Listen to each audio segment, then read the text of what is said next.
తెలంగాణ రాష్ట్ర ప్రభుత్వం కీలకమైనటువంటి సంచలన నిర్ణయం తీసుకోబోతుందా అంటే అవుననేటువంటి సమాధానమే వినిపిస్తూ ఉంది. తెలంగాణ రాష్ట్రంలో ఉన్నటువంటి ఎవరైతే రాజకీయ నిరుద్యోగులు ఉన్నారో వారికి ఇది నోట్లో ఎలక్కాయ పడ్డటువంటి వార్తగానే చెప్పుకోవచ్చు. ఎందుకు అలా చెప్తున్నానంటే ఎంపీటీసీ జెడ్పీటీసీ ఎలక్షన్స్ పెట్టకుండా ఉంటే ఎలా ఉంటుందనేటువంటి ఆలోచన రేవంత్ సర్కార్ చేస్తున్నట్టుగా వార్తలు అయితే వస్తూ ఉన్నాయి. దానికి సంబంధించి ఈ నెల 23న జరిగేటువంటి కేబినెట్ సమావేశంలో కీలకమైనటువంటి నిర్ణయం కూడా తీసుకోబోతున్నట్టుగా తెలుస్తూ ఉంది. ఎంపీటీసీ జెడ్పీటీసీ ఎలక్షన్స్ పెట్టకుండా గతంలో ఉన్నటువంటి మోడల్ని తీసుకుంటే ఎలా ఉంటుందనేటువంటి ఆలోచన చేస్తున్నారనేటువంటి మాటలు కూడా మనం వింటూ ఉన్నాం. ఎంపీటీసీ జెడ్పీటీసీ పెట్టకుండా డైరెక్ట్గా ఎంపీపీ అలాగే జిల్లా పరిషత్ చైర్మన్లను ఎన్నుకునేటువంటి ఒక ప్రక్రియకు నాంది పలకాలని చెప్పేసి కూడా ఆలోచిస్తున్నట్టుగా తెలుస్తూ ఉంది. మొత్తం మీద తెలంగాణ రాష్ట్ర ప్రభుత్వం ఒకవేళ అదే కనుక నిర్ణయం తీసుకుంటే ఎంపీటీసీ జెడ్పీటీసీలకు సంబంధించినటువంటి విషయంలో ఎలక్షన్స్ను పెట్టకుండా కనుక నిర్ణయం తీసుకుంటే మరి చాలా వరకు రాజకీయ నిరుద్యోగులుగానే చాలామంది మిగిలిపోవడానికి అయితే అవకాశం ఉంటుంది. ఎందుకంటే ఏదో ఒక పదవి కోసం ఎదురు చూసే వాళ్ళు ఉంటారు. సర్పంచ్ ఓడిపోతే ఎంపీటీసీ ఓడిపోతే జెడ్పీటీసీ, ఇట్లా ఏదో రకంగా రాజకీయంగా నా యొక్క పలుకుబడిని అలానే ఉపయోగించుకుంటూ నేను ముందుకు పోవాలనుకునేటువంటి వాళ్ళకి, అలాగే రాజకీయంగా వారి యొక్క సేవలను ప్రజలకు చేయాలనుకునేటువంటి వాళ్ళకు కూడా ఇది ఒక రకంగా చెప్పాలంటే మింగుడు బడని విషయంగానే చెప్పుకోవచ్చు. ఎంపీపీ అలాగే జెడ్పీ జిల్లా పరిషత్ చైర్మన్కి సంబంధించి అలాగే మండల పరిషత్ సంబంధించినటువంటి విషయంలో మాత్రం పరోక్ష ఎన్నికలకే తెలంగాణ రాష్ట్ర సర్కారు ఆలోచిస్తున్నట్టుగా తెలుస్తూ ఉంది.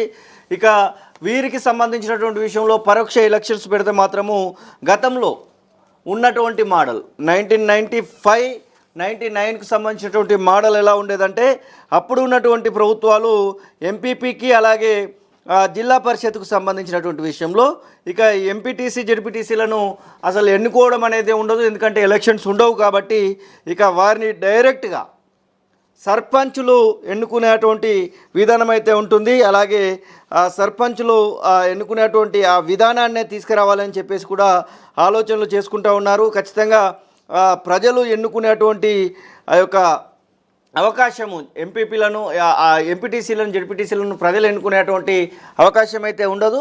డైరెక్ట్గా ఎంపీపీలే ఎన్నుకోబడతారు కాబట్టి దానికి సంబంధించినటువంటి విషయంలో కూడా ప్రభుత్వం ఆలోచన చేస్తూ ఉన్నట్టుగా చెప్తా ఉన్నారు.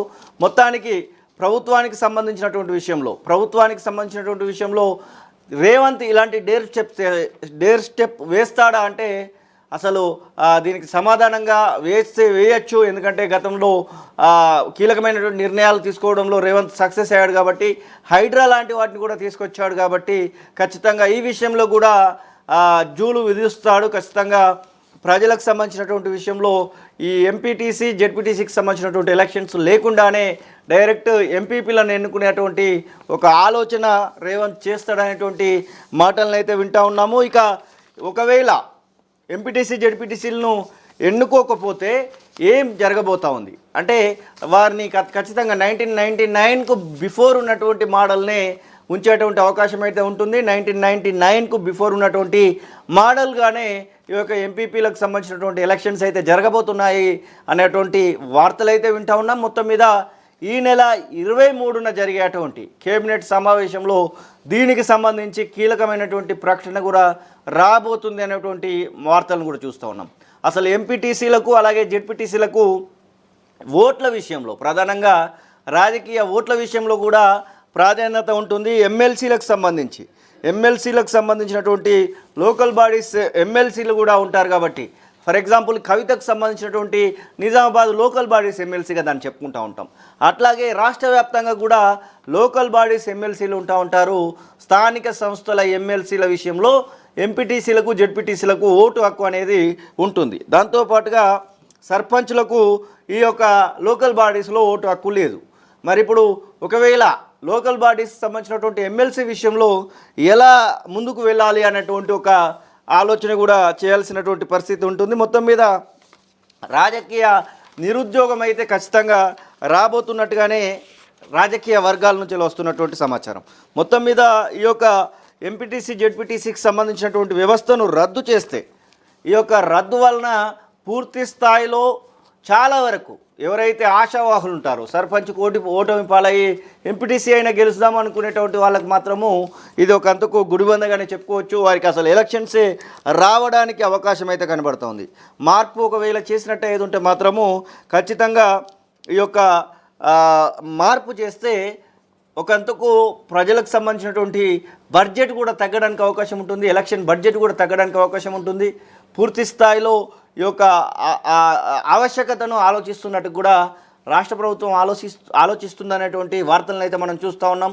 దాదాపు తెలంగాణ రాష్ట్ర వ్యాప్తంగా ఉన్నటువంటి 550కి పైగా మండలాలలో ఈ యొక్క ఎలక్షన్స్ అయితే జరగబోతూ ఉన్నాయి. మొత్తం మీద తెలంగాణ రాష్ట్ర వ్యాప్తంగా ఉన్నటువంటి ఈ ఎంపీపీ అలాగే జెడ్పీ చైర్మన్లకు సంబంధించినటువంటి ఎలక్షన్స్ విషయంలో మాత్రం ఇంకా సందిగ్ధత నెలకొన్నటువంటి మాట వాస్తవమే.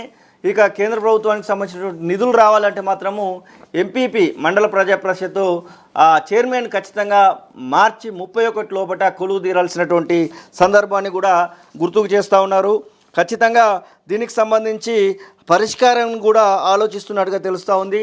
ఖచ్చితంగా ఇది స్టేట్కు సంబంధించినటువంటి అంశమే కాబట్టి మరి స్టేట్కు సంబంధించినటువంటి అంశంలో రాష్ట్ర ప్రభుత్వము రేవంత్ సర్కారు ఎలాంటి నిర్ణయం తీసుకుంటుంది, ఇది పరోక్షంగా ఎన్నుకుంటే ఎలా అనేటువంటి అంశం పైన కూడా చర్చలు జరుపుతున్నట్టుగా తెలుస్తూ ఉంది. ఖచ్చితంగా మరి రేవంత్ సర్కారు ఎంపీపీ అలాగే జెడ్పీ చైర్మన్లను పరోక్షంగా ఎన్నుకునేటువంటి అంశమే ఇప్పుడు ప్రధాన అంశంగా కేబినెట్ మీటింగ్ కూడా జరగబోతూ ఉందనేటువంటి వార్తలు అయితే చూస్తూ ఉన్నాం. చూడాలి మరి ఎంపీటీసీ జెడ్పీటీసీ ఎలక్షన్స్ ఉంటే మాత్రం ఖచ్చితంగా అది ఈ నెల 23 కేబినెట్ మీటింగ్ అనంతరమే నోటిఫికేషన్ రావచ్చు.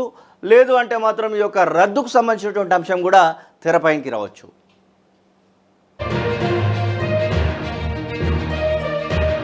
అసలైన తొలి వెలుగు. ఫాలో వాట్సాప్ @తొలి వెలుగు official.